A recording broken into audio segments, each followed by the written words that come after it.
more important because at noon today, the management will be speaking to us here on CNBC-TV18 and the street is waiting by for clarity because the last quarter's numbers were very, very disappointing. To give you a couple of numbers, the consolidated EBITDA number that we were working with was close to around 5,000 crores. It came in closer to around 4,000 crores. So that's a 20% miss out there. What played out there? Well, two segments is what we look at. Geographic breakup. India EBITDA per ton, we were expecting a number close to around 12,000 rupees per ton. It came at around 10,500 rupees per ton. Though it improved by close to around 1,600 rupees on a sequential basis, but it still fell short of our expectations. What helped the India EBITDA per ton improve? One is the volumes were higher. The second factor is coking coal costs were lower. But Europe business continues to struggle because the EBITDA per ton that we were working with, the loss was close to $90. Well, it was even worse than that. It came in at $95 per ton. And the problem is, will quarter four as well get hit? There was a bit of an inventory write-down out there, but still the street is very, very disappointed with those numbers and they didn't have any operating leverage because volumes were lower. Southeast Asia, well, it's been a drag. It's a very small part of their business, but yet again, very disappointing out there. And now, since the profitability is not improving, well, the debt reduction has suddenly come to a standstill. So there was no debt reduction on a sequential basis.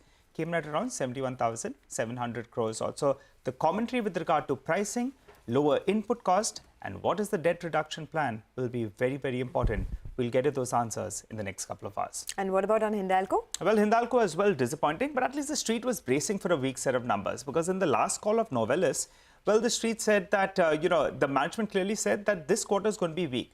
However, it was a little weaker than expected. On the top line itself, there was a degrowth of around 2% because volumes were down by close to around 2%. The shipments got hit because of destocking. Even there was in segments, there was some weak demand out there. Moving to the EBITDA number, well, that as well was very, very disappointing. If we look at the trend, only $340 million is what the adjusted EBITDA was. And the adjusted EBITDA per ton came in lower than even $400 per ton. Now, the management has said that in quarter four, it recovers from around $375 per ton, closer to around $400 per ton.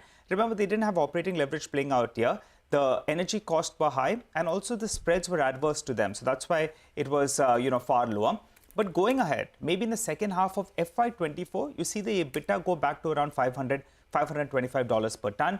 The debt as well moves up by around $100 million odd. So all in all, these numbers were disappointing, both from Novelis as well as Tata Steel. All right, Nigel, thanks very much. Tata Steel and Hindalco in focus. Well, Adani Transmission is the other one which reported numbers. Vivek is here with a quick run through. Vivek. Well, within the Adani group, Adani Transmission was the first company that came out with its results. We're expecting quite a few results today as well from the group. But Adani Transmission, a very good set of results, especially on the operational front. Like we told you, revenues went up almost 22% on a year-on-year basis. When you talk about the EBITDA was very strong, up 64% on a year-on-year basis. Margins expanded 1,000 basis points and profitability too, jumping almost 78%. Looking at the internals, what's actually happened is that when it comes to the transmission business, the transmission system availability was quite strong at over 99.7%. And within the distribution business, while the company did face some setback impacted by higher coal as well as power purchase prices, they managed to offset that quite significantly by fuel adjustment charges recovery as far as the monthly billing was concerned.